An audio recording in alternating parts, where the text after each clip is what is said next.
Oi, eu sou o Thiago e no vídeo de hoje eu vou mostrar um pouco como funciona o classificador de ciência da informação usando machine learning, no caso as bibliotecas do TensorFlow do Python. Ele está disponível aqui em thiagomurakami.bib.br, tá? Para quem quiser, mas eu vou mostrar. E o código está disponível no GitHub. Então, vir aqui no GitHub TR Murakami, ML Classifier TF, que todo o código está aqui disponível. Como que ele funciona? Ele tem uma pasta chamada Py, né, que é o do Python, e no Python ele tem alguns arquivos. O de treinamento, tem um do predict para depois fazer a consulta, e a conversão para o model.js. Então esses são os arquivos mais importantes. No treinamento, como que a gente treina um modelo assim? Primeiro importa as bibliotecas, então pegar aqui as bibliotecas do TensorFlow. Vou mostrar funcionando primeiro, depois eu volto para mostrar como que ele foi treinado, tá? Eu vou pegar um exemplo assim. Eu vou pegar um PDF qualquer aqui. Deixa eu achar um aqui. Pronto. Eu extraio o texto, então eu consigo vir aqui extrair o texto do PDF. Tem um segundo passo que é transformar, então tirar, é, juntar palavras compostas, tirar stop words, né? Então a gente vem e diminui tudo para minúscula, e aí ele faz predileção. Esse aqui é um sobre repositórios institucionais, tá? Então, produção científica, repositórios institucionais, aqui ele achou bem, assim, repositórios digitais, repositórios institucionais. O classificador, ele tem uma precisão que está chegando a uma precisão interessante, tá? Como que a gente fez para treinar esse modelo? Eu peguei os assuntos do PRODMAIS PPGCI, então eu exportei toda a base, peguei todos os assuntos, né, que foram dados pelos autores dos artigos é, que foram descritos no Lattes. Então eu processei o Lattes de todos os autores de autores vinculados a programas de pós-graduação no Brasil, né, e pesquisadores, né, vinculados a programas de pós-graduação no Brasil. Deixa eu ver quantos que são aqui, vamos ver. Ó, são 50 mil registros, então eu exportei esses 50 mil, peguei todos os assuntos. Para isso, eu estou usando o OpenRefine. Nessa exportação, a gente eu tirei todos, fui limpando, limpei os dados é, como que eu posso falar? Todos os campos que não servem, é, consegui separar só título e autor, os assuntos, tá? Tirei os que não tinha assunto, tirei os que estavam vazio, diminuí os labels, né? Então, os labels agora estão foram tratados, corrigi algumas. O OpenRefine faz isso, né? Que é vir aqui, por exemplo, eu vou pegar aqui um exemplo de ele clusteriza, então ele acha, acho que aqui no só um exemplo. É, termos comuns, nesse caso eu não juntaria, mas ele acha termos comuns, assim, é possível juntar, então eu fui corrigindo a maioria de correções ortográficas ou algum tipo de variação na maioria dos assuntos, então fiz uma correção nesses assuntos. Eu limpei, porque é uma variação muito grande aqui, acho que são 25 mil termos.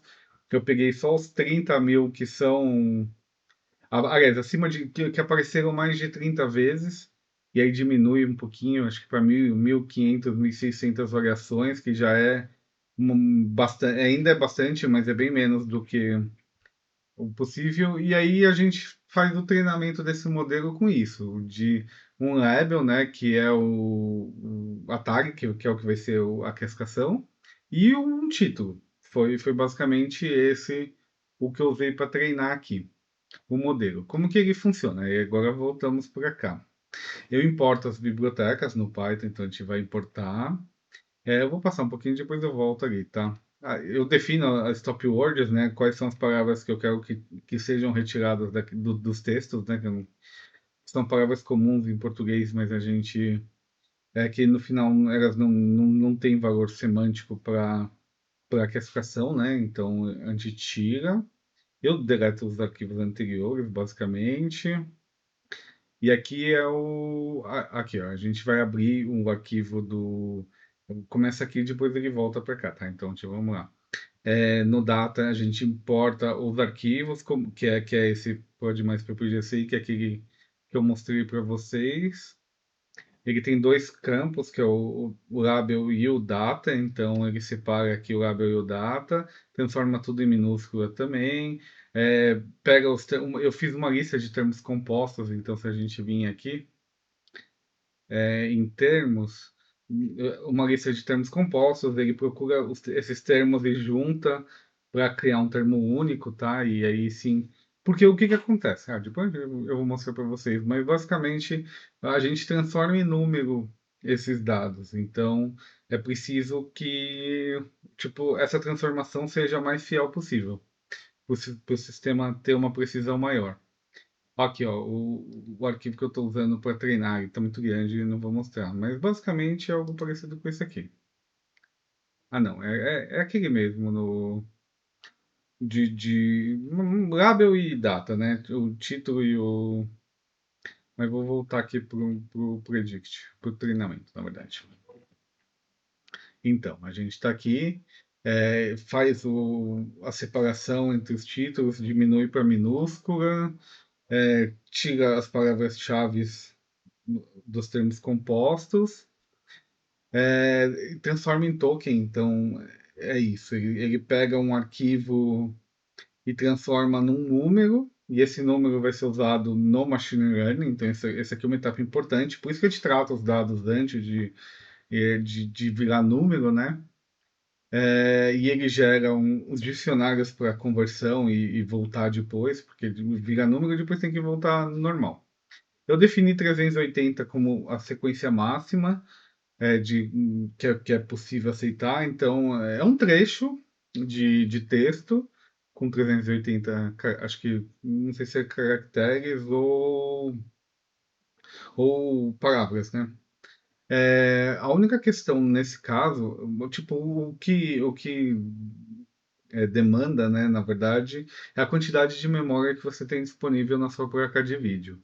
E aí precisa de uma placa de vídeo para treinar para ficar mais rápido, senão fica muito, muito lento. Mas é possível treinar sem placa de vídeo? Mas demora muito. É, a gente define uma sequência, 380 eu vi que é o máximo do que minha placa aceita. Minha placa tem 8 GB de memória. Ele transforma tudo em um número. Eu coloquei como tamanho máximo do vocabulário 10.000, mas depende de configuração, tá? O Drabius, a mesma coisa, ele também tem que ser codificado, então a gente faz toda a codificação do Drabius e salva num arquivo do para conseguir salvar.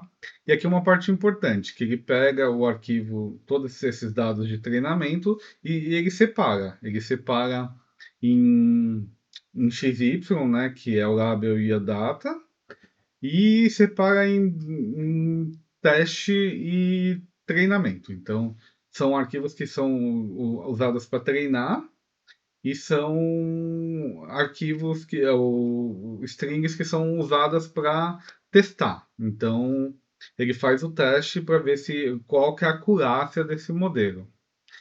Ele passa por um trecho aqui que eu vou ser sincero, eu não sei explicar, que é a mágica, onde a mágica acontece, que é essa biblioteca chamada Keras, que você vai e faz o cálculo das matrizes aqui, de acordo com os algoritmos aqui. Essa aqui é a mágica do machine learning. Eu confesso que eu não entendo ainda. Eu preciso entender quais são, o que faz o algoritmo de SLNT, de Embed, de Denso. Ainda é algo que para mim eu peguei pronto. E aí ele faz um print, vai mostrando na tela como mostrar e salva um modelo pronto, treinado, que é um arquivo chamado model.text.classifier. E aqui depois ele ainda faz um teste, né? Ele pega uma parte daquele treinamento e joga no modelo para ver qual que foi a classificação e qual que foi a acurácia desse modelo. O meu modelo está com uma acurácia relativamente baixa, tá? Mas é que, na verdade, como é complexo a classificação em bibliotecas, né? Porque a gente não tem, tipo, feliz e triste, ou cinco, seis variações só, né? São 1.000, 1.200 possibilidades de classificação, por exemplo, nesse caso que eu estou treinando. Então, tipo, a tendência é errar também, a de não ser preciso, o treinamento usa várias vezes a mesma classificação. Então tem diversas questões assim que, aliás, o mesmo dado usa para várias tags, né? Então é bem complexo a forma que treinar, mas o resultado está sendo interessante. Treinou o modelo, ele tem um arquivo aqui que é o de converter. Basicamente ele pega e converte esse modelo treinado aqui para o JavaScript, porque eu uso o, no caso aqui, o TensorFlow.js, que é tudo roda no browser a partir de agora. Então, essa questão de subir o PDF, extrair o texto, é um JavaScript dentro do browser que está fazendo. De transformar o texto em minúscula, tirar essas palavras-chave também, tudo de juntar termos compostos, tudo que eu fiz lá com as informações de teste aqui também são feitas. Então, eu estou refazendo aqui. E ele faz uma predição, tipo, ele faz o predict usando esse modelo treinado na base, mas tudo está rodando no seu browser, tá? Você baixou essas bibliotecas e ele está rodando no navegador, ele já não está rodando em nenhum computador fora na internet, né? Ele está rodando no seu navegador. E o resultado está sendo interessante. Eu acho que é possível agora começar a pensar em como melhorar o modelo, se é possível definir realmente qual que é a acurácia desse modelo. Nesse caso, por exemplo, como eu peguei um artigo relativamente grande, ele transforma em várias vezes ele faz o predict várias vezes. Mas eu vou pegar, por exemplo, só o título, vamos ver. Que é. Eu me perdi aqui, mas eu vou. Esse aqui. Extrair. O título é Panorama Atual dos Repositórios Institucionais. Não achei aqui, vamos lá. Murakami Panorama Repositório, esse aqui. Pegar só o título. Eu provavelmente não usei esse título para treinar esse modelo, tá? Então, isso é uma informação importante. Ó, pronto. Coloquei aqui. A única coisa é transformar, né? Então, ó, pode ver que ele transforma. Ele pega panorama natural, repositórios institucionais, um termo composto, ele junta. Instituições e ensino superior no Brasil, ele também juntou. Então, a gente vai dar um predict. Repositório institucional. Ele identificou acesso livre, tá vendo? Informações que não necessariamente estão aqui no título, ó. Bibliotecas digitais, comunicação científica, acesso livre. Ele tá. Eu entendo que o treinamento aqui a precisão desse modelo já está bem interessante a ponto de ser digamos, um auxiliar, um classificador numa biblioteca. É possível treinar para bibliotecas específicas. Quanto maior a especificidade, melhor a qualidade. Então, quanto menor as possibilidades, né, melhor a qualidade sempre do treinamento. A ideia é uma predileção, então tipo, o uso mais comum desse tipo de situação não é texto, tá? Texto é bastante complexo para o modelo de machine learning. Normalmente é um uso do tipo, a gente tem uma tabela com vendas, por exemplo, e aí você fala, devido a tais características, e aí você dá as características, e quais são as vendas de cada modelo. E aí, a partir dali, se você coloca um modelo novo, com algumas características, ele prediz se esse modelo vai ter uma venda boa ou não, com base no que já foi vendido, né? Normalmente é um uso mais comum, ou quem leu isso, leu aquilo, sabe? Tipo, esses usos são bastante comuns em uso de machine learning.